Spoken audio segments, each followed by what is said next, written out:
Hello dear साथियों, मैं पारस कुमार आप सभी का स्वागत करता हूं आपके अपने चैनल पारस फिर एजुकेशन में। आज इस क्लास में हम स्टडी करने वाले हैं बाल विकास और शिक्षा शास्त्र के मोस्ट इम्पोर्टेंट क्वेश्चन की, जो कि आपके एग्ज़ाम के लिए बहुत ही महत्वपूर्ण हैं। और यह सारे क्वेश्चन आपके MP टेट वर्ग 3, C टेट व अन्य एग्ज़ाम के लिए भी हेल्पफुल होंगे। तो स्टार्ट करते हैं प्रश्न क्रमांक 1 से। पहला है, अनुकरण की प्रक्रिया में सर्वप्रथम शिशु अनुकरण करता है। बताना यहाँ पर राइट आंसर क्या होगा। तो अनुकरण की प्रक्रिया में शिशु सर्वप्रथम अनुकरण करता है शब्दों का, जो हमें दिया है ऑप्शन डी में, ये बिल्कुल यहाँ पर राइट आंसर हो जाएगा। इसको थोड़ा सा समझ लीजिए आप लोग। देखिए, जो शिशु होता है उसे अक्षर ज्ञान नहीं होता है और वह उसी बात का अनुकरण करने की कोशिश करता है जिसे वह सुनता है। ठीक है, तो अतः जो शिशु होता है वो शब्दों को सुनता है, तो वह सबसे पहले शब्दों का ही अनुकरण करता है। ठीक है, इसके बाद प्रश्न क्रमांक 2 पर आते हैं। सृजनात्मकता की पहचान होती है। बताना यहाँ पर राइट आंसर क्या होगा।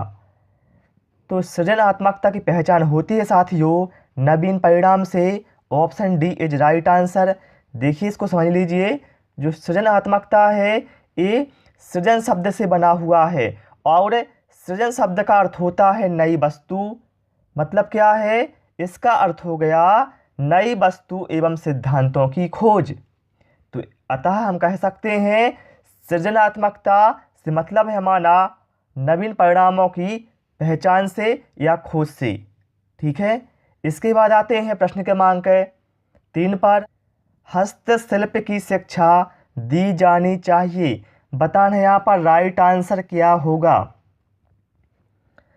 तो जो हस्तशिल्प की शिक्षा है साथियों, ये दी जानी चाहिए पिछड़े बालक को। Option B is right answer. देखिए, क्यों दी जानी चाहिए, यहाँ पर कहा भी गया है हस्तशिल्प की शिक्षा पिछड़े बालकों को देना चाहिए, क्योंकि जो पिछड़े बालक होते हैं वो आर्थिक रूप से कमजोर होते हैं और हस्तशिल्प की शिक्षा ग्रहण कर अपने व्यवसायिक कौशल का प्रयोग कर आर्थिक विपन्नता को दूर कर सकते हैं। ठीक है, इसलिए पिछड़े बालकों को हस्तशिल्प की शिक्षा दी जानी चाहिए। इसके बाद प्रश्न क्रमांक 5 पर आते हैं। निरीक्षण विधि में किया जाता है। बताना यहाँ पर राइट आंसर क्या होगा। आप सभी लोग भी सारे क्वेश्चनों के आंसर जरूर देते जाएं। तो निरीक्षण विधि में साथियों दूसरों के व्यवहार का अध्ययन किया जाता है। Option C is right answer. देखिए, यहाँ पर कहा भी गया है कि निरीक्षण प्रक्रिया में कोई व्यक्ति किसी दूसरे व्यक्ति के कार्यों की जांच का अध्ययन करता है। निरीक्षण में स्वयं का मूल्यांकन करना पक्षपातपूर्ण होता है, इसलिए निरीक्षण विधि में दूसरों के व्यवहार का अध्ययन किया जाता है तथा जांच पक्षपातपूर्ण ना होकर तटस्थ रहे। ठीक है, और मैं आपको सारे क्वेश्चनों की व्याख्या इसलिए बताता हूँ साथियों, ताकि जो भी आपका डाउट है क्वेश्चन को लेकर वो भी क्लियर हो जाए और जो नया क्वेश्चन यहाँ से बन सकता है वो भी आपका क्लियर हो जाए। चलिए, यहाँ पर कहा गया है सतत व्यापक मूल्यांकन में व्यापक शब्द का क्या अभिप्राय है। क्या है, सतत व्यापक मूल्यांकन में जो व्यापक शब्द है इसका क्या अभिप्राय है। तो साथियों उसका अभिप्राय होता है संज्ञानात्मक और सहसंज्ञानात्मक, मतलब ए और बी दोनों। तो यहाँ पर राइट आंसर हमारा क्या है, ऑप्शन सी ए और बी दोनों। देखिए, यहाँ पर कहा भी गया है व्यापक शब्द में संपूर्ण तथ्यों का समावेश होता है, जिसमें संज्ञानात्मक तथ्य तथा उसके सहायक सहसंज्ञानात्मक तथ्य दोनों आते हैं। ओके, इसके बाद प्रश्न क्रमांक 7 पर आते हैं। निम्न में से कौन सा सीखने के नियम में सम्मिलित नहीं है।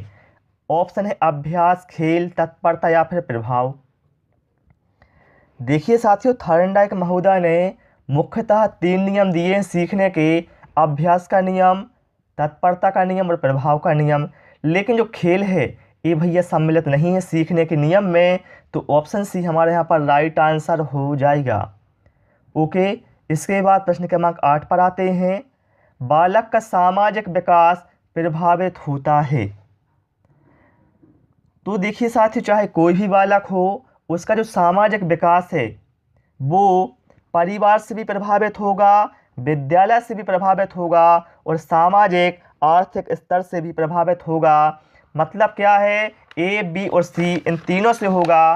तो यहाँ पर राइट आंसर हमारा होगा ऑप्शन डी, इनमें से सभी। ठीक है, इसके बाद आते हैं प्रश्न क्रमांक 9 पर। बुद्धि पर वंशानुक्रम का प्रभाव होता है, यह किसने कहा है? बताना है यह किसने कहा है कि बुद्धि पर वंशानुक्रम का प्रभाव होता है। तो एक किसने कहा है साथियों? एक कहा है टर्मन ने, जो हमें दिया है ऑप्शन सी में। ये बिल्कुल यहाँ पर राइट आंसर हमारा हो जाएगा। आप सभी लोग हमें कमेंट करके बताएं कि बुद्धि मापन के जन्मदाता कौन है। इसका आंसर आप लोग हमें कमेंट बॉक्स में ज़रूर दें। चलिए प्रश्न क्रमांक 10 पर आते हैं। मनुष्य का व्यवहार मुख्यतः किससे प्रेरित होता है? मोस्ट इम्पोर्टेंट, बताइए यहाँ पर राइट आंसर क्या होगा। तो साथियों, मनुष्य का जो व्यवहार होता है ये मुख्यतः प्रेरित होता है बुद्धि से। Option D is right answer. देखिए यहाँ पर कहा भी गया है मनुष्य का व्यवहार मुख्यतः बुद्धि से प्रेरित होता है तथा वह बुद्धि के द्वारा ही अपने व्यवहार को दूसरों के साथ समायोजित करता है। इसके बाद प्रश्न क्रमांक 11 पर आते हैं। व्यक्ति से संवाद करने की प्रक्रिया क्या कहलाती है? बताइए यहाँ पर राइट आंसर क्या होगा। तो व्यक्ति से संवाद करने की जो प्रक्रिया है साथियों वो कहलाती है संप्रेषण। Option A is right answer. इसका बहुत ही महत्व होता है संप्रेषण का। ठीक है, इसके बाद प्रश्न क्रमांक 12 पर आ जाते हैं। शिक्षा मनोविज्ञान का अध्ययन अध्यापक को इसलिए करना आवश्यक है क्योंकि। बताइए आप लोग यहाँ पर राइट आंसर क्या है कि शिक्षा मनोविज्ञान का जो अध्ययन है वो अध्यापक को क्यों आवश्यक होता है। तो यहाँ पर राइट आंसर हमारा क्या होगा? वो होगा क्योंकि इसकी सहायता से जो शिक्षक है वो अपने शिक्षण को अधिक प्रभावशाली बना सकता है। तो option D is right answer यहाँ पर हो जाएगा। ठीक है, इसके बाद प्रश्न क्रमांक नेक्स्ट पर आते हैं। एक बालक की वास्तविक आयु 12 वर्ष है तथा मानसिक आयु 15 वर्ष है, तो उसकी बुद्धि लब्धि क्या होगी? बताना यहाँ पर राइट आंसर क्या है। भैया हम जानते हैं बुद्धि लब्धि बराबर होता है मानसिक आयु अपॉन वास्तविक आयु इंटू 100। तो हम क्या करेंगे, इसमें वैल्यू रख देंगे। रखते हैं, चलिए मान हम मानसिक आयु कितनी दी गई है यहाँ पर 15 भागित वास्तविक आयु 12 और इंटू 100।